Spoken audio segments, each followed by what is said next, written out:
ॐ सहना भवतु सहनौ भुनक्तु सह वीर्यं करवावहै तेजस्विनावधीतमस्तु मा विद्विषावहै। ॐ शान्ति शान्ति शान्तिः। हरिः ॐ। श्री गुरुभ्यो नमः। हरिः ॐ।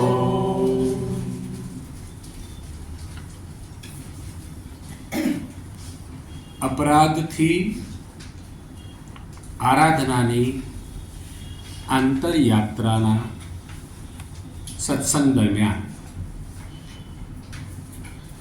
આપણે એક એવા જીવાત્માનો જીવન ચરિત્ર જોઈએ છીએ કે જેણે પોતાના જીવનમાં બાલ્યાવસ્થાથી લઈ અને વૃદ્ધાવસ્થા સુધીમાં અનેક અપરાધો જાણીએ અજાણીએ એ કરી બેઠો. જાણીએ અજાણીએ જ્યારે કોઈ વ્યક્તિ અપરાધ કરી બેઠો હોય, બહુ સ્વાભાવિક છે કે એનું કર્મનું ફળ પણ એને પ્રાપ્ત તો થાય છે. પણ આ એક વિશેષ વ્યક્તિ છે. વિશેષ એટલા માટે છે કે હવે એને જીવનની અંદર ઉત્ક્રાંતિના માર્ગે એને હવે આગળ વધવાની ઈચ્છા છે. હવે અપરાધ જગતને પૂર્ણ વિરામ કરી અને હવે આરાધના જગતમાં એ પ્રવેશ કરવા માટે ઉત્સુક થયો છે. એવું ત્યારે જ બની શકે કે જેના જીવનના કોઈક જન્મના પુણ્ય પ્રારબ્ધનો ઉદય થયો હોય. બધાને આવું થતું હોય છે તેવું નહીં. અને તેટલા જ માટે જ્યારે એના જીવનમાં પશ્ચાતાપનું ઝરણું વહેતું હોય હૃદયમાં, ત્યારે એના મુખમાંથી જે સહજપણે ઉદ્ગાર બહાર અભિવ્યક્ત થઈ જાય એ આપણે શિવ અપરાધ ક્ષમાપન સ્તોત્ર અંતર્ગત જોઈ રહ્યા છીએ.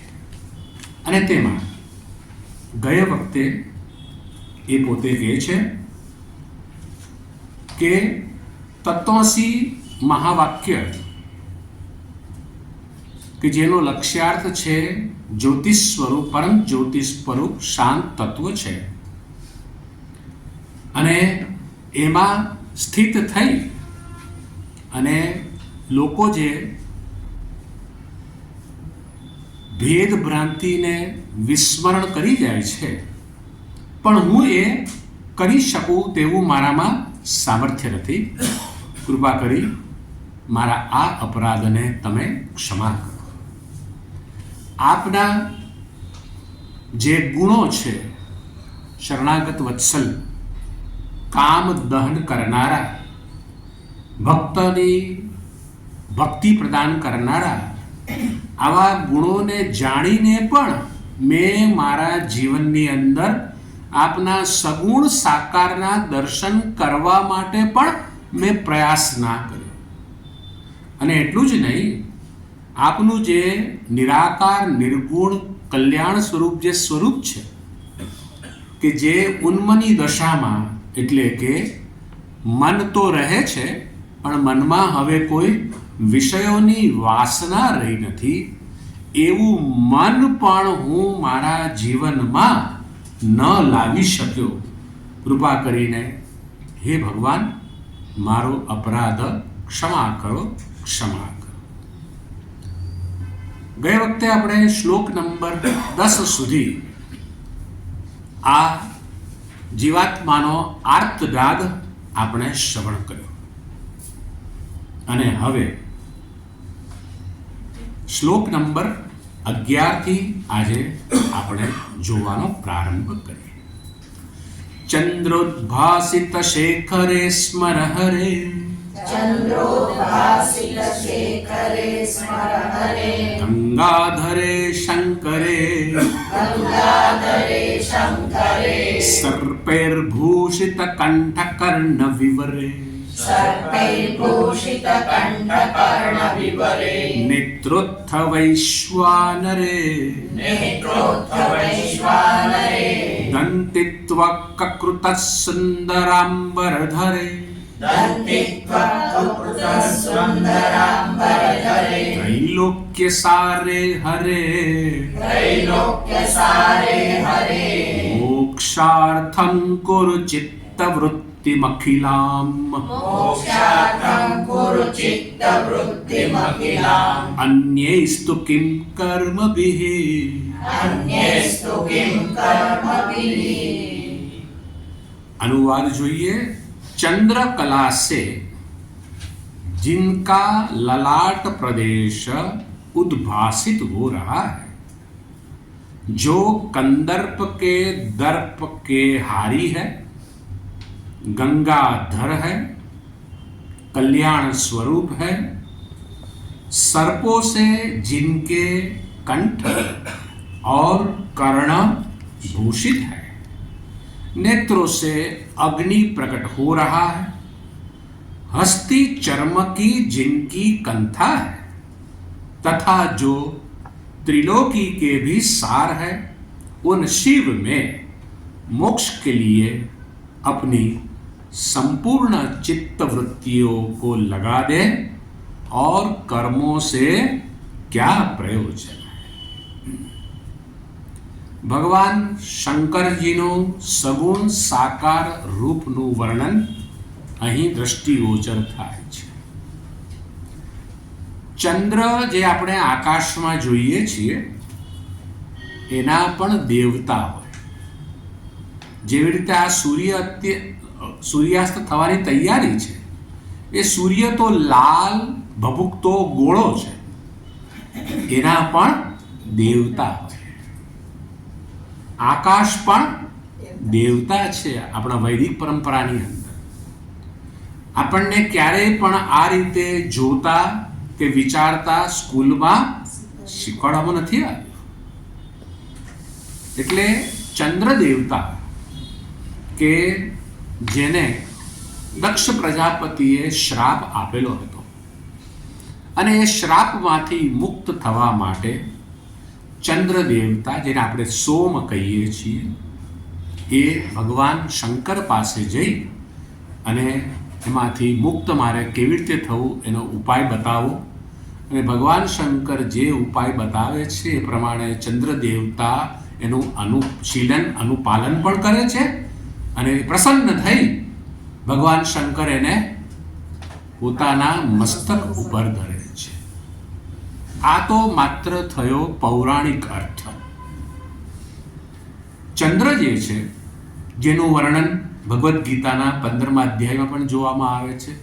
સોમો ભૂત્વા રસાત્મકઃ, જે આપણે ફળ ખાઈએ છીએ, વનસ્પતિઓ શાકભાજી વગેરે ખાઈએ છીએ, એમાં જે રસ બને છે, ભગવાન શ્રી કૃષ્ણ કહે છે હું જ માયાની ઉપાધિથી સચ્ચિદાનંદ બ્રહ્મ ને પ્લસ માયાની ઉપાધિથી હું જ રસ બની અને તમામ ફળોની અંદર રસ પ્રદાન કરી રહ્યો છું।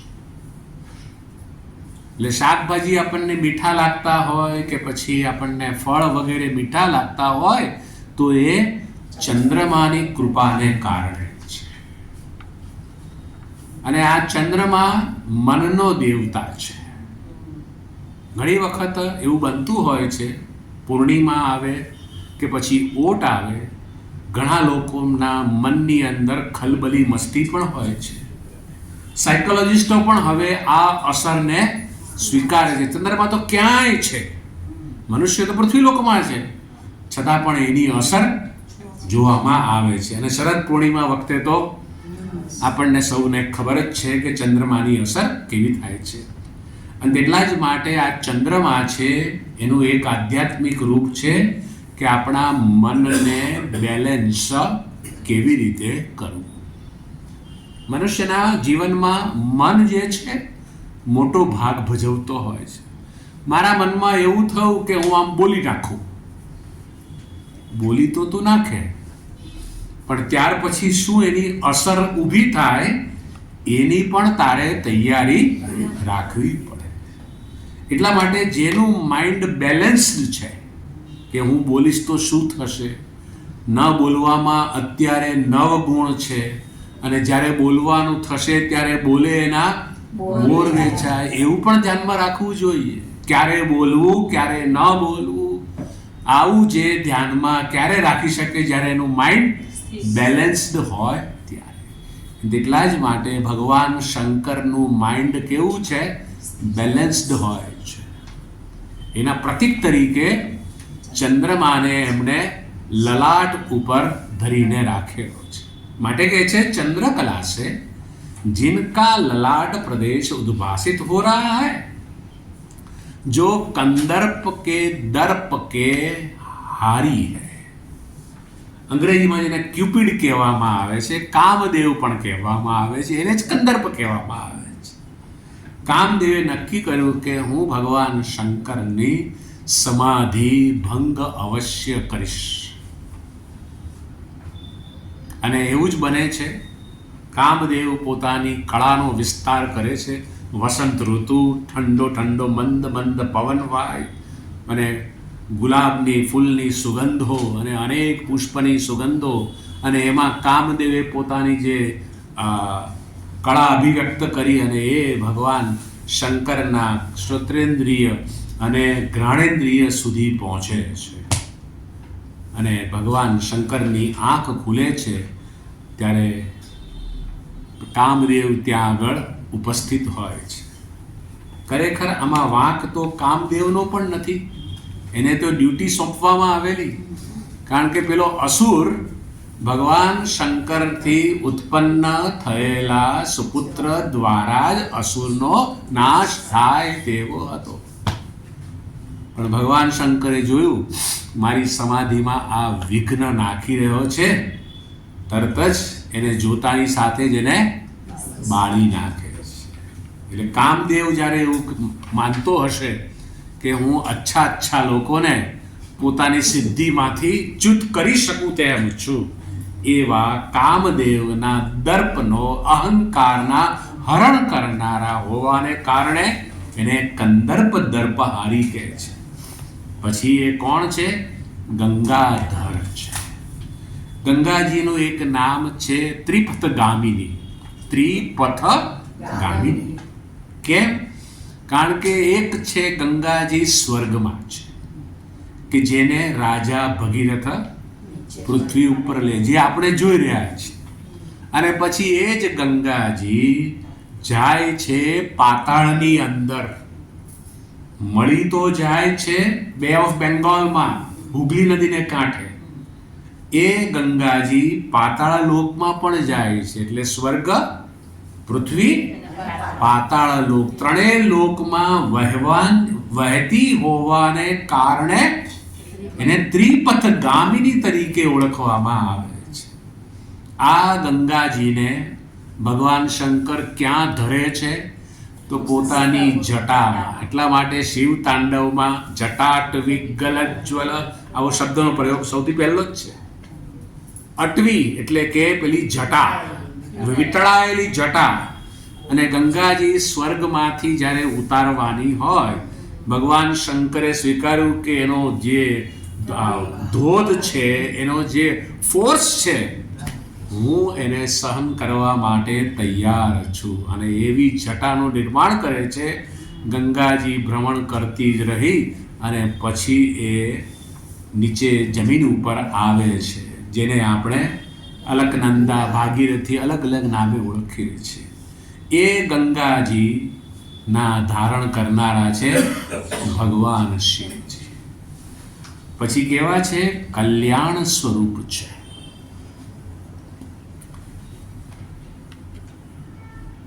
એક છે પ્રેય, બીજું છે શ્રેય. જે લોકોએ કઠોપનિષદ સાંભળ્યું હોય એને આ બે શબ્દ ખબર હોય. પ્રેય શું છે? નિમિત્તને લઈને સુખ જન્મે એને પ્રેય કહેવામાં આવે છે. જેવી રીતે હિમાલય, આહાહાહા, આંખથી પહાડ જોયા, ગંગાજી જોયા, આહાહા, કેટલું સરસ આહલાદક દ્રશ્ય છે. નિમિત્તને લઈને તમને સુખ રહ્યું એ પ્રેમ છે. ભૂખ બહુ લાગી હોય અને કોઈએ તમને ગરમા ગરમ કંઈ ભજીયા જલેબી ખવડાવી દીધા, વાહ મજા આવી ગઈ, તો એ પ્રેમ છે. કારણ કે નિમિત્તને લઈને સંગીતનો જલસો ચાલે છે, વાહ શું ગાય છે પેલા બેન, પ્રેમ છે.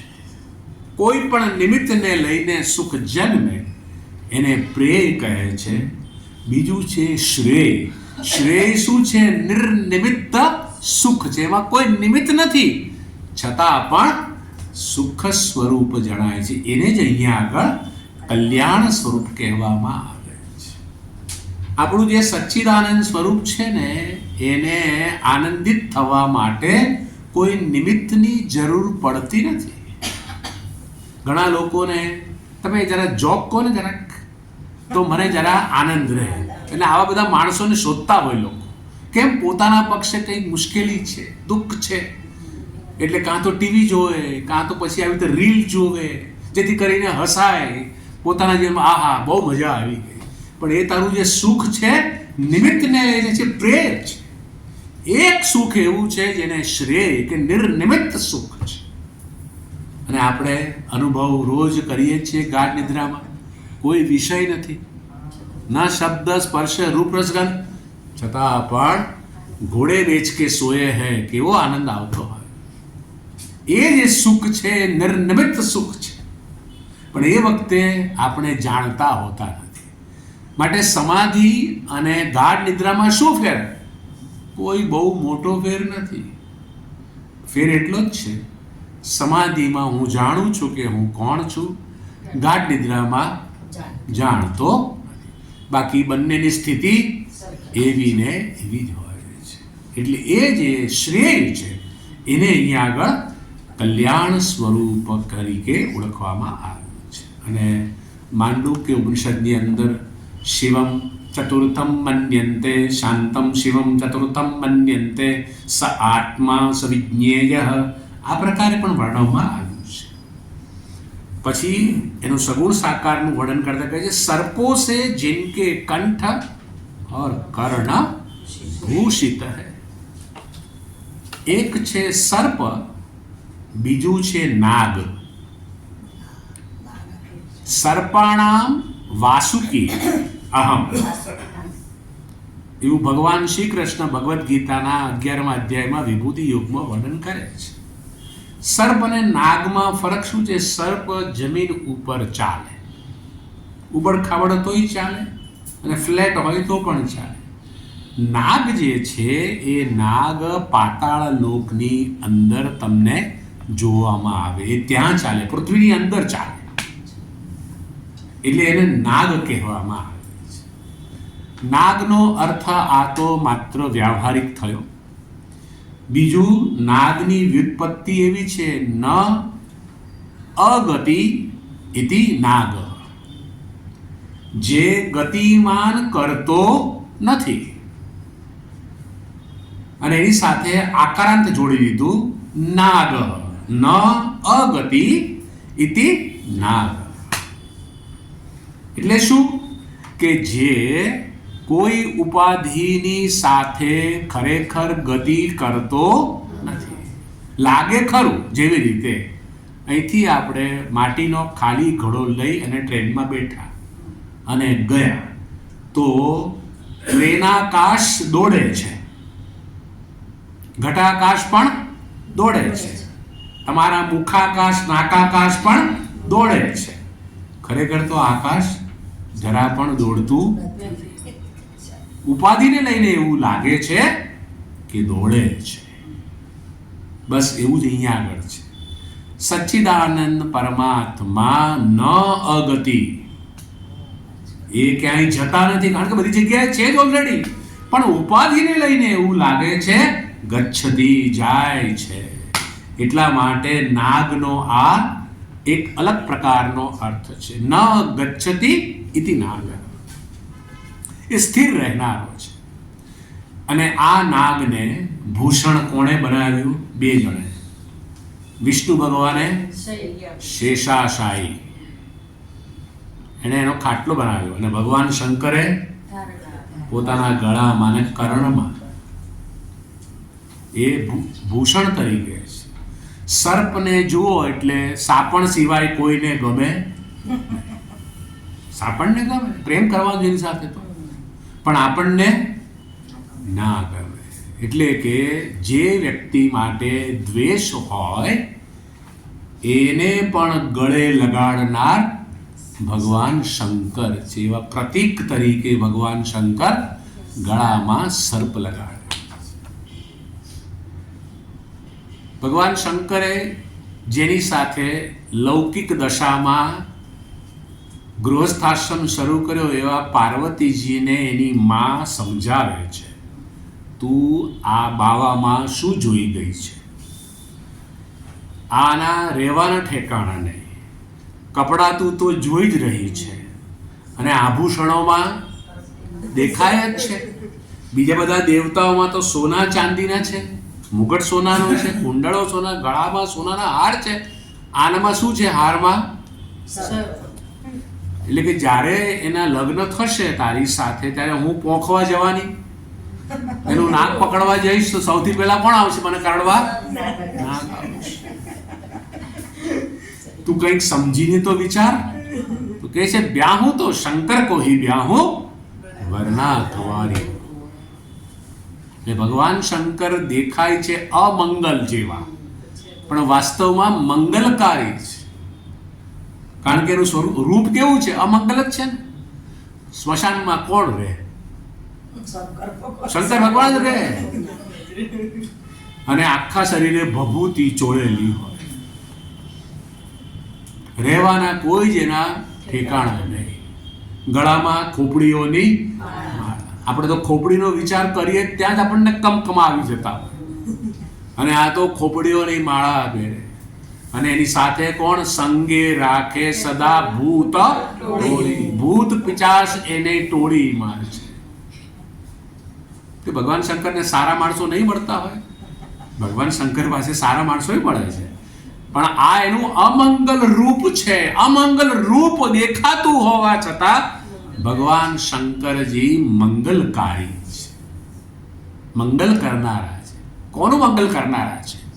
જે એના શરણે જાય છે ભગવાન શંકરજી એનું મંગલ કરનારા છે. ભલે બાહ્ય રીતે સર્પોની માળા, ગળામાં સર્પ, કાનમાં સર્પ, આવું બધું જ બાહ્ય દ્રષ્ટિથી એ અમંગલ લાગતા હોવા છતાં પણ એ મંગલકારી છે. એવા ભગવાન શંકરના નેત્રોમાંથી શું અગ્નિ પ્રગટે છે? ત્રિનેત્રધારી છે. એક છે સૂર્ય, બીજો ચંદ્રમા, ત્રીજો પ્રલયનો અગ્નિ છે. એ અગ્નિની વાત કરે છે.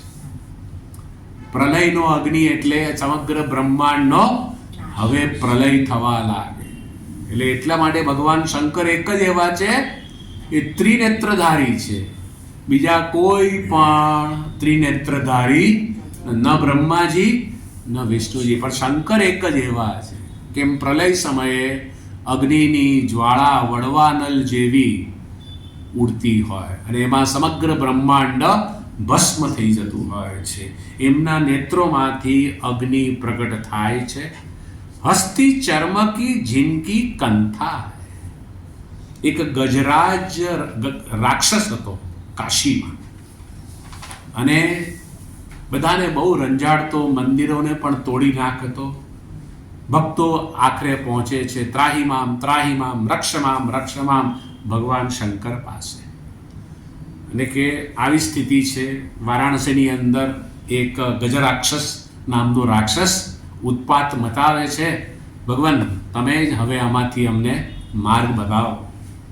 ભગવાન શંકર કહે છે કોઈ ચિંતા નહીં. અને ભગવાન શંકર ત્યાં પ્રગટ થઈ એનો શિરચ્છેદ કરી નાખે છે, અને એનું જે ચામડું છે એ પોતાના શરીર ઉપર લપેટે છે. બેસવા માટે તો વ્યાઘ્ર ચર્મ છે.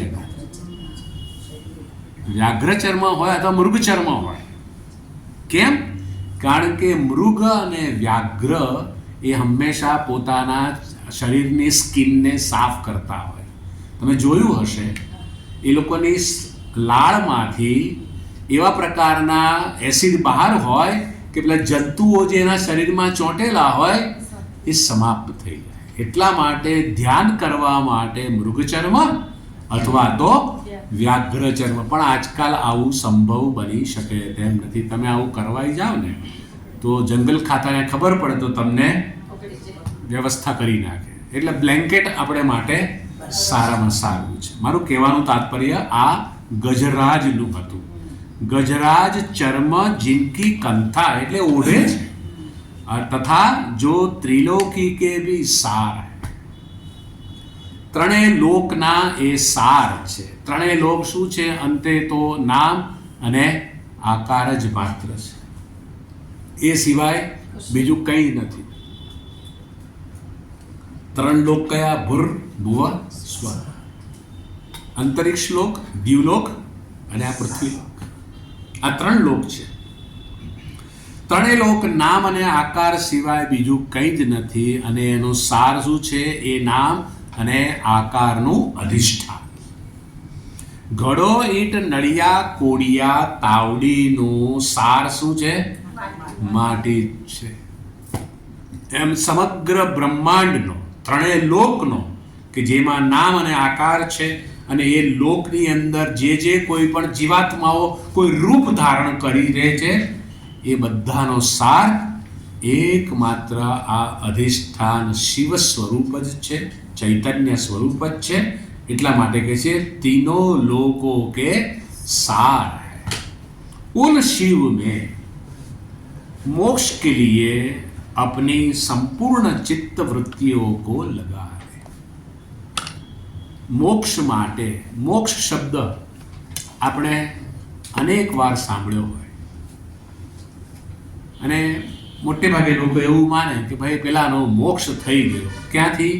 આ જગતમાંથી એ મૃત્યુ પામ્યો એટલે એનો મોક્ષ. એટલે ખરેખર શું? જે મને ગમતું નથી એમાંથી છૂટી જવું, એને સંસ્કૃત ભાષામાં મોક્ષ કહેવામાં આવે છે. દુઃખ મને ગમતું નથી. શું કરે છે? રાત્રે ગોળી લઈ છૂટી ગયા ને, ભલે 6 કલાક 8 કલાક. જે ગમતું નથી એમાંથી છૂટવું એને મોક્ષ કહેવામાં આવે છે. વૃદ્ધત્વ કોઈને ગમતું નથી. સફેદ વાળ કોઈને, મોટા ભાગનાઓને ગમતા હોતા નથી. પણ શું થાય? પ્રકૃતિની સામે તમે ક્યાં સુધી લડી શકો? છતાં આપણે ઉપાય તો શોધી લગાડી દઈએ છીએ. ડાય કરાવી દઈએ, બોટોક્સના ઇન્જેક્શન પણ લગાડી દઈએ જેથી યુવાન દેખાઈએ. કેમ? વૃદ્ધત્વ, પ્રૌઢત્વ ગમતું નથી. મને કોઈ કાકા કાકી માસા માસી કે મને ગમતું નથી. મારે તો યુવાન દેખાવું છે. બધાને બધી જ ખબર હોય છે કે જૂનો ખટારો રંગ લગાડીને જઈ રહેલો હોય. એટલે ગમતું નથી. જે ન ગમે એમાંથી છૂટવાની ઈચ્છા એને મોક્ષ કહેવામાં આવે છે. મરણ કોઈને નહીં.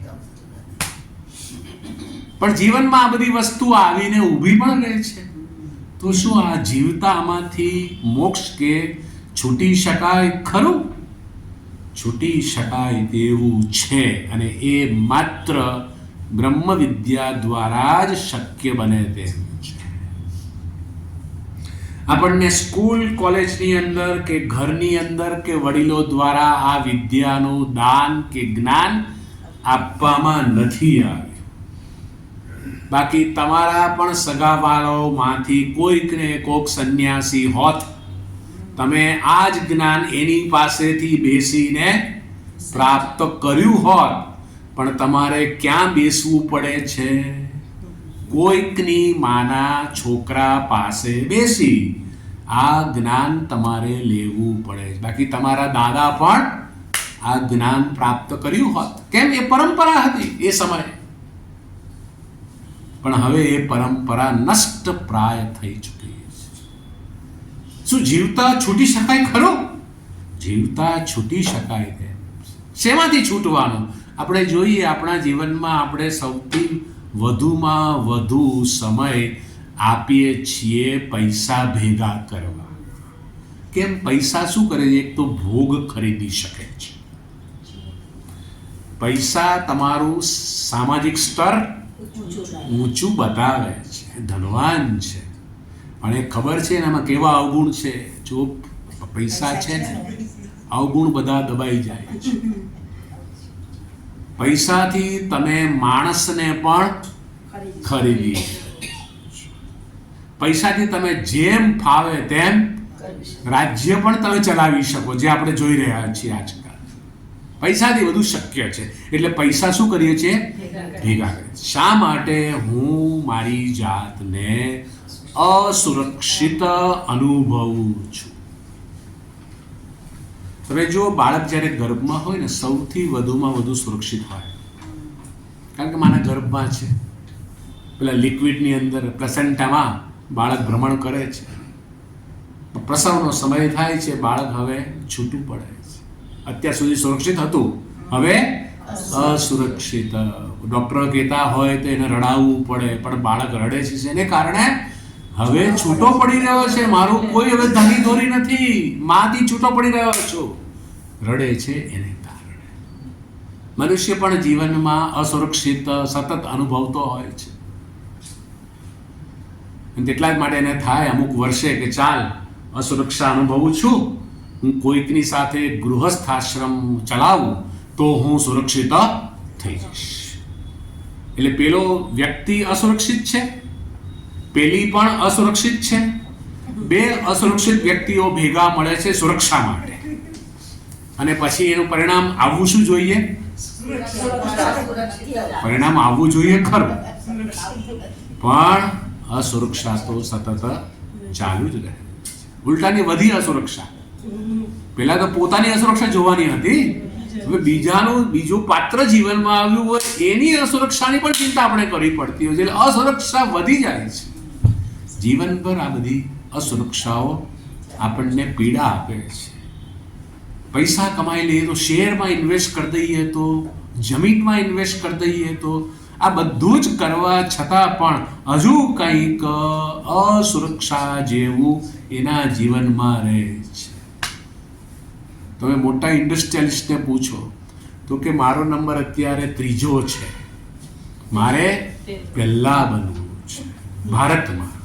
પછી આખા વિશ્વમાં કોણ છે? પેલો મેક્સિકોનો છે,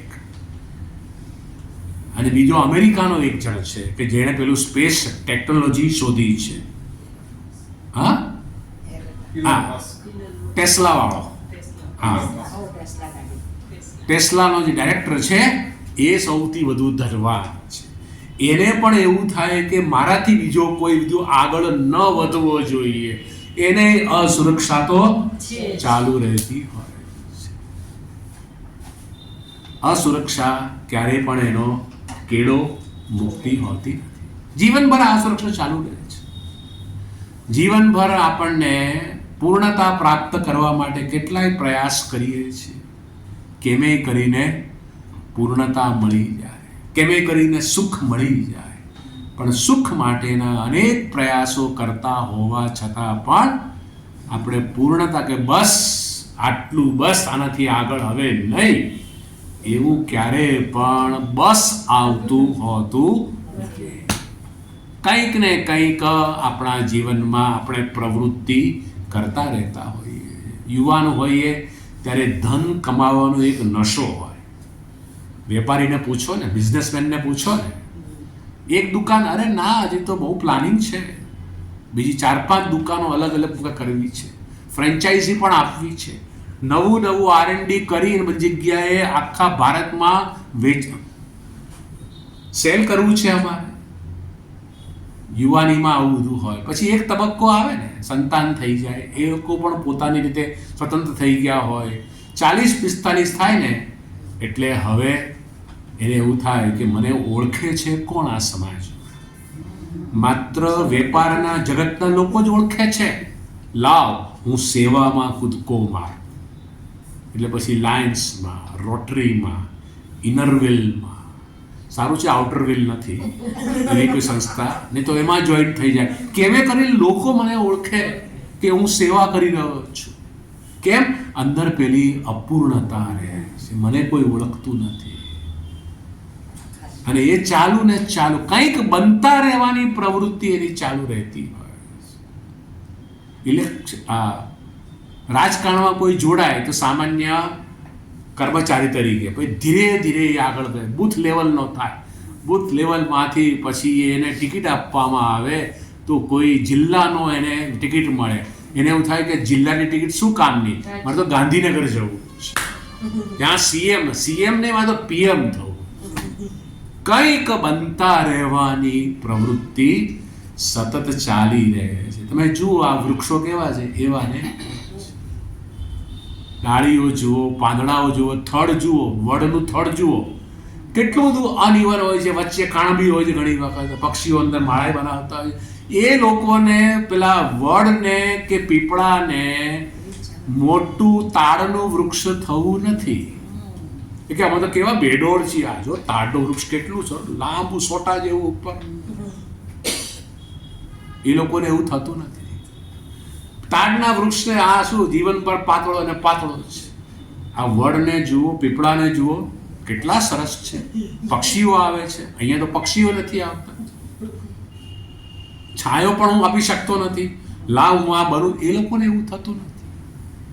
ગાયનું શીંગડું તૂટી ગયું હોય કોઈ કારણસર તો એને બેડોળ હું થઈ ગઈ છું એવો ભાવ હોતો જ નથી. અને હોલિવૂડની એક અભિનેત્રીએ તો પોતાનું નાક થોડુંક આગળ હતું તો એનું ઓપરેશન કરાવ્યું, એનો ઇન્સ્યોરન્સ હતો એનો. આવું પણ બોલો કેમ? હું જેવો છું મને એવો ગમતો નથી, મારે અલગ થવું. તમે ટેટુ કેમ કરાવે છે લોકો? અમુક લોકો તો એવા અહીંથી લઈ અને અંગૂઠા સુધી શરીરના આખા શરીરમાં એ લોકો ટેટુ કરાવે. કેમ? પેલા કરતા વધારે મારી પાસે ટેટુ છે, કંઈક અલગ થવું છે. આ અલગ કેમ થવું છે? પોતે જે છે જેવો છે એવો સ્વીકાર્ય, એને જ અપૂર્ણતા કહેવામાં આવે છે. એમાંથી છૂટવું છે. પ્રયાસ તો બહુ કરે છે, છૂટી શકતા હોતા નથી. પણ કોઈક જન્મના પુણ્ય પ્રારબ્ધ હોય અને ભારત દેશના આ સનાતન ધર્મની સંન્યાસ પરંપરાના કે પછી કોઈ શાસ્ત્રના જાણનારા કોઈ વ્યક્તિ પાસેથી એને એવી ખબર પડે કે ભાઈ તમે જેને જીવનભર શોધી રહ્યા છો એ વાસ્તવમાં તમે જ પોતે છો. તમે અપૂર્ણતામાંથી છૂટવા માંગો છો? હા. પૂર્ણતા જોઈએ છે તો કે હા, તમે જેને શોધો છો તમે જ પોતે છો.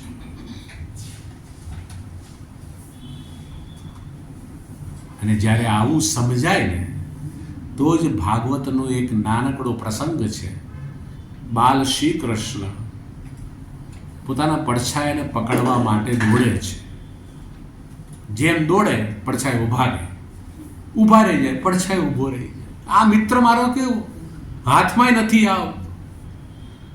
યશોદાજી બારીમાંથી જોવે છે, બાલ શ્રી કૃષ્ણનો હાથ લઈ બાલ શ્રી કૃષ્ણના માથે જ મૂકે છે. હા, હવે પકડાઈ ગયો. શોધતો જેને હતો બાલ શ્રી કૃષ્ણ સ્વયં પોતે જ છે. આપણે પૂર્ણ સ્વરૂપ છીએ, આપણે સુરક્ષિત જ છીએ, આપણે આનંદ સ્વરૂપ જ છીએ. આવું જ્યારે શાસ્ત્ર અને ગુરુ દ્વારા સમજાય ત્યારે પેલી જે મારે છૂટી જવું છે એ સંપૂર્ણપણે સમાપ્ત થઈ જાય. અને એટલા જ માટે પ્રત્યેક વ્યક્તિને મોક્ષ જ જોઈએ છે ખરેખર. ના, આમાં તો પૈસા જોઈએ છે. પણ પૈસા કેમ જોઈએ છે? પૈસા હશે તો પેલી અપૂર્ણતા કે અસુરક્ષામાંથી છૂટી જવાશે. એટલે અંતે તો મોક્ષ જ જોઈએ છે ને. પણ કેટલાય લોકો મોક્ષનો અર્થ શું કરે છે? અધ્યાત્મમાં પ્રવેશ કરો જગતમાં, એને મોક્ષ ગણે છે. પ્રત્યેક વ્યક્તિ મોક્ષાર્થી જ છે. અપૂર્ણતામાંથી છૂટવું છે, અસુરક્ષામાંથી છૂટવું છે. અને એટલા માટે પ્રત્યેક વ્યક્તિ એ માને કે ન માને મોક્ષાર્થી જ છે. એટલા માટે મોક્ષનો સરળ અર્થ જે મને પસંદ નથી એમાંથી છૂટવાની ઈચ્છા છે મોક્ષેચ્છા. એને વાત કરતા અહીંયા કહે છે शिव में मोक्ष के लिए अपनी संपूर्ण चित्त वृत्तियां लगा दे. મોક્ષ માટેનો ઉપાય શું? કેટલા યુવાનો શું કરતા હોય છે? ચરસ ગાંજા લઈ લ્યો, હાશ દુઃખ સમાપ્ત થોડાક સમય માટે. કેટલાય લોકો ગોળી લઈને ઊંઘતા પણ જોયેલા છે. કેટલાય લોકો અનેક પ્રકારની આયુર્વેદિક દવાઓ પણ ખાય. એક મહાત્મા હતા, કોઈક એવી જડીબૂટી એને ખાધી કે મનમાં કોઈ ઈચ્છા જ ન થાય, પણ ક્યાં સુધી દવાની અસર છે ત્યાં સુધી. અને એટલા જ માટે મોક્ષ માટે લોકો અનેક પ્રકારના રસ્તા શોધે છે. કેટલાક આ બધું મૂકો, ભગવાનની ભક્તિ બેસ્ટ. કેમ? પછી ભક્તિ કરીને ભગવાનમાં મળી જવાનું, તે લોકમાં જઈને આ સંસારમાં આવવાનું જ રહે નહીં. કેટલાક લોકો આને મોક્ષ સમજે છે. કેટલાક લોકો કહે છે મરી જાઓ એટલે મોક્ષ. દક્ષિણ અમેરિકામાં બહુ વર્ષો પહેલાંની વાત છે, એક પાદરી ટાઈપનો વ્યક્તિ એણે કહ્યું છે હું તમને બધાને મોક્ષ અપાવીશ. એણે એક લિક્વિડ તૈયાર કર્યું, એમાં ઝેર નાખી દીધું, બધાને પાયું, પોતે પણ પી ગયો અને કંઈક 30-32 જણા લોકો મૃત્યુને શરણ થઈ ગયા.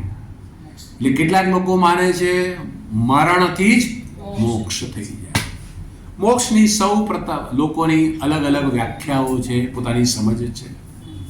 આપણે ભારત દેશની સનાતન ધર્મની પરંપરાની અંદર મોક્ષ એટલે શું? જીવતા જ પોતે જે માની બેઠા છે ભ્રાંતિ, એમાંથી છૂટી જવું જ્ઞાનથી, એને જ મોક્ષ કહેવામાં આવે છે. અને મોક્ષ પ્રદાન કરનારા કોઈ ગુરુ, આદિ ગુરુ હોય તો એ છે ભગવાન શિવજી. એટલા જ માટે કહે છે સદા શિવ સમારંભામ શંકરાચાર્ય મધ્યમામ અસ્મદાચાર્ય પર્યંતામ વંદે ગુરુ પરંપરા. એટલા જ માટે શિવ જ જ્ઞાન પ્રદાતા છે. અને શિવજી માટે કહેવામાં આવે છે શિવે રુષ્ટે ગુરુત્રાતા. શિવજી જો ક્રોધાયમાન થયા, રુષ્ટ થયા હોય તો ગુરુ એને બચાવે છે. પણ ગુરુ રુષ્ટે ન કશ્ચન. ગુરુ જો ક્રુદ્ધિત થયા હોય તો કોઈ એને બચાવી શકે. એટલા જ માટે તસ્માત ગુરુ ભજે, માટે જ ગુરુનું ભજન કે સેવન કરવું જોઈએ. એટલે શિવજી જે છે એ આપણા દેશની આ દિવ્ય પરંપરા જ્ઞાનના પ્રદાતા છે. જ્ઞાનથી શું થાય? જ્ઞાનથી અનેક જન્મોનું જે અજ્ઞાન રહેલું છે બુદ્ધિમાં એ સમાપ્ત થઈ જાય. એટલા જ માટે પોતાની તમામ ચિત્ત વૃત્તિઓને લગાડી દેવી. અનેક વૃત્તિઓ છે. આમ તો 5 વિષયોની 5 વૃત્તિ છે. શબ્દ, સ્પર્શ, રૂપ, રસ અને ગંધ. આ વૃત્તિ એટલે વિચાર કહેવામાં આવે છે. એવી રીતે પુષ્પ જોયું તો પુષ્પ આકાર વૃત્તિ થઈ. શબ્દ કઈ સાંભળ્યો તો શબ્દાકાર વૃત્તિ કે વિચાર થાય. આવી રીતે શબ્દ, સ્પર્શ, રૂપ, રસ, ગંધની આવી 5 વૃત્તિઓ છે. હવે આ વૃત્તિઓને શિવમાં લગાડવી કેવી રીતે? બહુ સરળ છે. જો પુષ્પ જ્યારે જોતા હોઈએ ત્યારે જે પુષ્પ છે એ પુષ્પનો આકાર મારા મનમાં રહે છે. પહેલા તો જ ખબર પડે છે કે આ પુષ્પ છે, ગુલાબનું પુષ્પ છે. પણ આ પુષ્પ જે વૃત્તિ છે, વિચાર છે, એ જડ છે. એ વિચારને પણ જે પ્રકાશે છે, જણાવે છે, ઉદ્ભાસિત કરે છે, જે એને ચૈતન્ય પ્રદાન કરે છે, એ છે આ ભગવાન શિવજી. અને એટલા જ માટે ચિત્તની અનેક વૃત્તિઓ છે. 5 વૃત્તિઓ તો છે જ, પણ ચિત્તમાં વિચારો પણ અનેક છે. તમામ વિચારોને સત્તા અને સ્ફૂર્તિ આ ચૈતન્ય પ્રદાન કરે છે. આ રીતે વ્યવહાર કરતા કરતા પણ આપણે આપણા ચિત્તને પરમાત્માની અંદર લગાડી શકીએ તેમ છીએ. કેવી રીતે? હમણાં જ મેં કહ્યું તેમ કોઈ શબ્દ આપણે સાંભળીએ છીએ, પહેલાં શું હતું, કોઈ ગીતમાં આપણને રસ પડી જતો, આપણે ગણગણવા મળતા, જેથી આપણે માન્યું કે ગીતથી મને આનંદ મળે છે. પણ જ્યારે હવે આ સમજાય કે જે ગાનારો છે એના ગળામાં રહેલો જે અવાજ છે એનું અધિષ્ઠાન ચૈતન્ય પરમાત્મા છે. જે શબ્દો આ કર્ણ સુધી પહોંચે છે એ શબ્દોનું પણ અધિષ્ઠાન ચૈતન્ય પરમાત્મા છે, અને જેને પહોંચે છે એ પણ પરમાત્મા છે. આવું જોવાથી શબ્દ નહીં સંભળાય તેવું નહીં, પણ પેલા જે રસ હતો એ રસ હવે સમાપ્ત થઈ જાય છે. આ રીતે આપણું જીવન વ્યવહાર પણ ચાલુ રહે. ગુણા ગુણેશુ વર્તન્તે ઇતિ મત્વા ન સજ્જતે. આ રીતે ભગવાન શિવજીની અંદર આપણી તમામ ચિત્તવૃત્તિઓ લગાડી શકીએ તેમ છીએ. શરત એટલી કે મોક્ષ જોઈતો હોય. એટલા જ માટે કહે છે मोक्ष के लिए अपने संपूर्ण चित्तवृत्तियों को लगा दे और कर्मों से क्या प्रयोजन. તો શું કર્મ નહીં કરવાના? નહીં, કર્મો તમારે કરવા. કર્મોની પણ એક સીમા હોય છે. કર્મ શું કરી શકે? નિષ્કામ કર્મ અથવા કર્મની સાથે ભગવાનને જોડી દેવાથી તમારા આ કર્મો ભગવદ અર્પણ કે ઈશ્વરાર્પણ થઈ જાય. કેવી રીતે? એ છે આ ઘર ભગવાનનું છે, મારું નથી, હું તો માત્ર એનો રખેવાળ કરનારો છું. તો ઝાડુ કાઢવાનું કર્મ શું થઈ ગયું? ભગવદ અર્પણ કર્મ થઈ ગયું. શરીર પર સ્નાન કરીએ છીએ, ગંગે છે યમુને છે ગોદાવરી સરસ્વતી બધા શ્લોકો બોલીએ છીએ. કેમ? આ શરીર પણ ભગવાનનું છે, મારી ફરજ છે એને સાફ સુથરું રાખવું જોઈએ. વસ્ત્રો પણ સારા પહેરવા જોઈએ, ગમે તેવા ઢંગધડા વગરના નહીં, સિવાય કે સંન્યાસી હોય. કેમ? કારણ કે દેહ દેવાલય પ્રોક્ત. તમે દક્ષિણ ભારતમાં તમે જાઓ, ત્યાંની માતાઓ બહેનો વેણી નાખે. ગુજરાતમાં તો વેણી લગભગ સમાપ્ત થઈ ગઈ, પણ દક્ષિણ ભારતમાં આજે પણ પરંપરા છે. કેમ? આ દેહ દેવાલય છે. દેવાલય કેવું હોવું જોઈએ? સુંદર હોવું જોઈએ. તમે જે કોઈ પણ રંગ રોગાન શરીરમાં કરો, પણ એ ભાવનાથી કે આ શરીર દેવાલય, નહીં કે કોઈ વાહ સુંદરતા સિટીમાં રહે એ દ્રષ્ટિકોણથી નહીં. દેહ દેવાલય. અને તેટલા જ માટે આ જેટલા આપણા રોજબરોજના કર્મો છે એમાં ભગવદ ભાવ જોડી દેવો જોઈએ. ભોજન કરતા હોય ત્યારે પણ શરીરમાં રહેલા ભગવાનને અર્પણ કરું છું, તો તમારું ભોજન યજ્ઞ બની જશે. પેલા જે રસપૂર્વક ખાતા હતા, હવે યજ્ઞપૂર્વક તમે ખાશો. રસ નહીં જાય, રસ રહેશે, પણ હવે યજ્ઞની ભાવનાથી થશે. અને તેટલા જ માટે કર્મો શું કરી શકે? કર્મો ભગવદ બુદ્ધિથી કરવામાં આવેલા હોય, તમારા મનની શુદ્ધિ કરી આપે. કર્મની આટલી જ સીમા છે. કર્મ સીધો તમને મોક્ષ ન અપાવે. અંતઃકરણની શુદ્ધિ કે મનની શુદ્ધિ, પણ ખબર કેવી રીતે પડે કે મન શુદ્ધ થઈ ગયું છે? તાવની કેવી રીતે ખબર પડે? બેરોમીટર લાવો, થર્મોમીટર, ખબર પડી જાય. એ જ પ્રકારે મારું મન શુદ્ધ થયું કેવી રીતે ખબર પડે? ભગવાન શ્રી કૃષ્ણ જ કહે છે ભગવદ્ ગીતામાં, યદા તે મોહ કલિલમ બુદ્ધિર્વ્યતિ કરીષતિ તદા ગંતાસી નિર્વેદમ શ્રોતવ્યસ્ય શ્રુતસ્ય ચ. જ્યારે તમારી મનમાંથી મોહ સમાપ્ત થઈ જશે, તદા ગંતાસી નિર્વેદમ, હૃદયમાં વૈરાગ્ય પ્રગટ થશે. શેને માટેનો? આ જગતના ભોગો માટેનો. અને જેનું સાંભળવામાં આવ્યું નથી, સ્વર્ગના ભોગો હજુ, એને માટે પણ વૈરાગ્ય થઈ છે. ત્યારે સમજવું કે હવે તમારા મનમાં રાગ દ્વેષ રહેશે.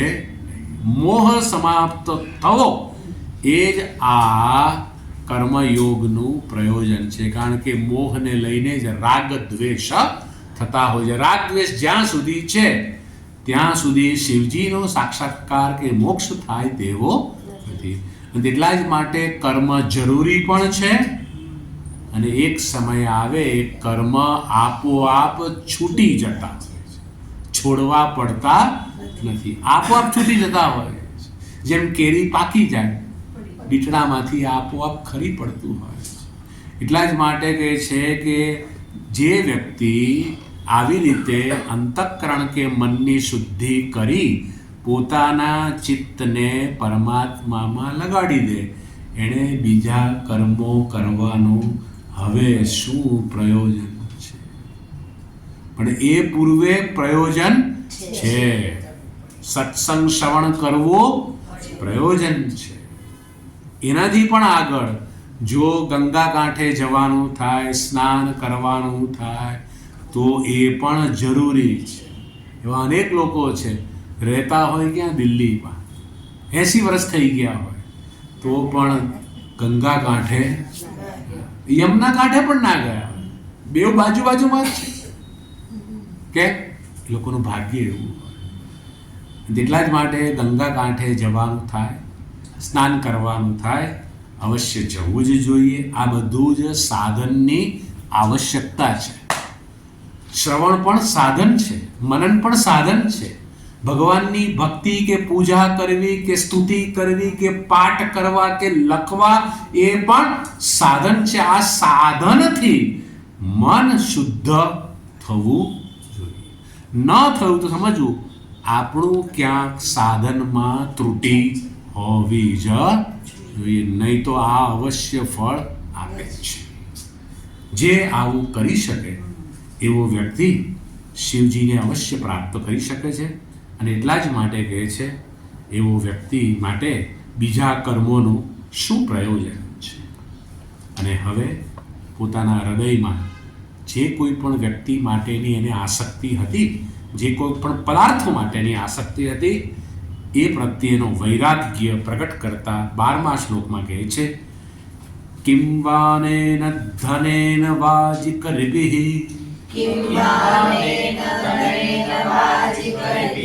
પ્રાપ્તેન રાજ્યેન કિમ કિમ વા પુત્રકલત્ર મિત્ર પશુભિઃ દેહેન ગેહેન કિમ નાત્વૈ તક્ષણભંગુરં સપદિરે ત્યાજ્યં મનો દૂરતઃ સ્વાત્માર્થં ગુરુવાક્યતો ભજ ભજ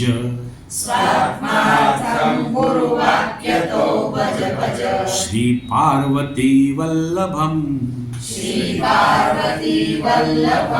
इस धन, घोड़े, हाथी और राज्य आदि की प्राप्ति से क्या એ બતાવે છે કે આ રાજા જ હોવો જોઈએ. ભિક્ષુકનું આવું વર્ણન હોય જ નહીં. पुत्र, स्त्री, मित्र, पशु, देह और घर से भी क्या, इनको क्षण भंगुर जानकर हेरे मन दूर ही से त्याग दे और तुरंत आत्मा अनुभव के लिए गुरु वचन के अनुसार पार्वती वल्लभ श्री शंकर का तू भजन कर. પોતાનો વૈરાગ્ય હવે અહીં આ શ્લોકમાં પ્રગટ કરે છે. અત્યાર સુધી પોતાનો પશ્ચાતાપ એણે પ્રગટ કર્યો, હવે પોતાનો વૈરાગ્ય પ્રગટ કરે. અને રાજા હોય, રાજાને વૈરાગ્ય થવો બહુ મુશ્કેલ કાર્ય હોય છે. જે કોઈ સામાન્ય ઘરનો માણસ હોય, એને ઘરમાં ઝઘડો થયો, જા હું છોડી દઉં છું તને, અને પહોંચી જાય હરિદ્વાર ઋષિકેશ. પણ આ તો રાજા, અને રાજા હોય એટલે પાણી માંગો ત્યાં દૂધ હાજર થાય એવી સ્થિતિ એ લોકોની. અને કહે છે ધન, ઘોડે, હાથી और राज्य आदि की प्राप्ति से भी કેમ બધું કેવું છે? ક્ષણભંગુર. રાજા ભર્તૃહરિ, એણે શૃંગાર શતકે લખ્યું, નીતિ શતકે લખ્યું, અને એ જ ભર્તૃહરિએ વૈરાગ્ય શતક પણ લખ્યું છે. જો રાજા હોવા છતાં પણ એ લખે છે, આદિત્યસ્ય ગતાગતૈરહ સંક્ષીયતે જીવનમ. આદિત્યસ્ય ગતાગતૈરહ સંક્ષીયતે જીવનમ. આદિત્ય સૂર્યોદય સૂર્યાસ્ત, એક દિવસ આપણો માં રિવાઇન્ડ થાય એવું નથી. પણ દક્ષિણેશ્વરમાં રામકૃષ્ણ પરમહંસ સૂર્યાસ્ત જોવે ત્યારે એની આંખમાં આંસુ આવી જાય. આજનો દિવસ પણ કાલીના દર્શન વગર ચાલ્યો ગયો. ધિક્કાર છે મને. રાજા ભર્તૃહરિ પછી બીજી લાઈનમાં કહે છે, વ્યાપારે બહુ કાર્યભાર ગુરુભિ કાલો ન વિઘ્નાયતે. ધંધા નોકરીમાં એટલા રચ્યા પચ્યા, સમય ક્યાં વીતી જાય છે ખબર પડતી નથી. દ્રષ્ટવા જન્મ જરા વિપત્તિ મરણમ. જુએ છે જન્મ, વૃદ્ધાવસ્થા, વિપત્તિ, મરણમ.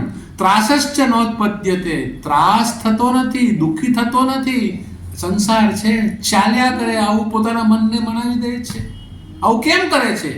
પિત્વા મોહમયી પ્રમાદ મદિરામ ઉન્મૂત ભૂતમ જગત. બધાએ શું પીધો છે? દારૂ પીધેલો છે. કયો? મોહમયી પ્રમાદ મદિરા.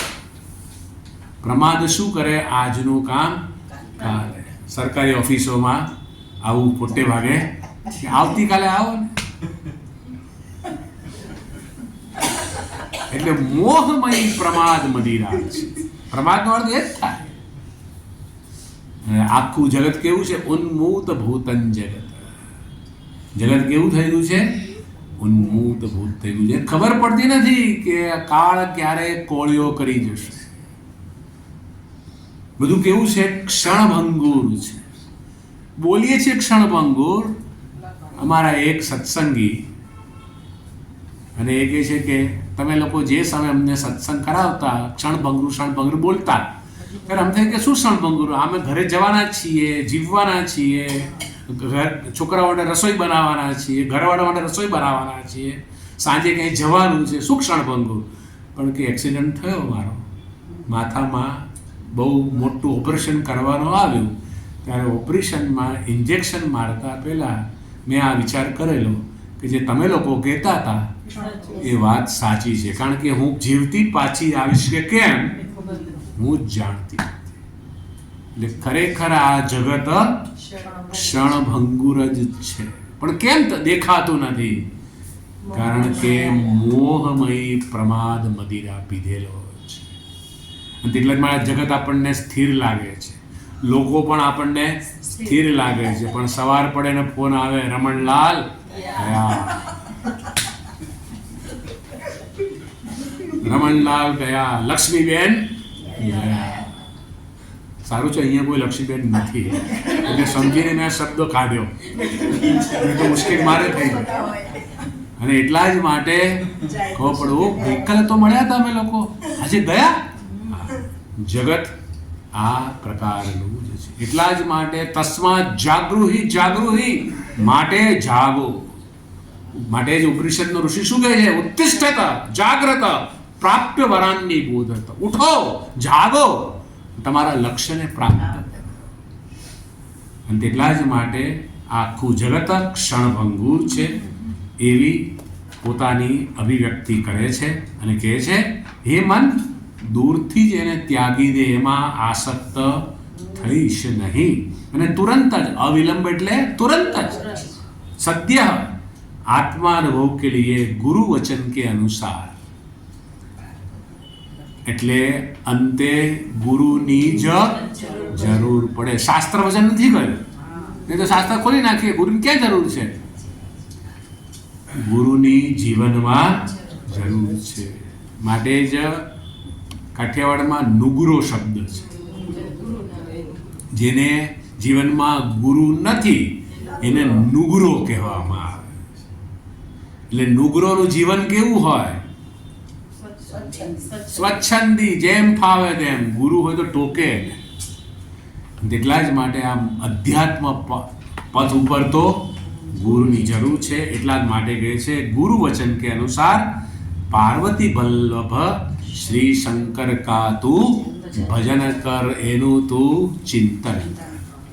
બાકીના 2 શ્લોકો છે એ આપણે આવતા વખતે જોઈશું. ઓમ પૂર્ણમદ પૂર્ણમિદમ પૂર્ણાત પૂર્ણમુદચ્યતે પૂર્ણસ્ય પૂર્ણમાદાય પૂર્ણમેવાવશિષ્યતે. ઓમ શાંતિ શાંતિ શાંતિ. હરિ ઓમ. શ્રી ગુરુભ્યો નમઃ. હરિ ઓમ.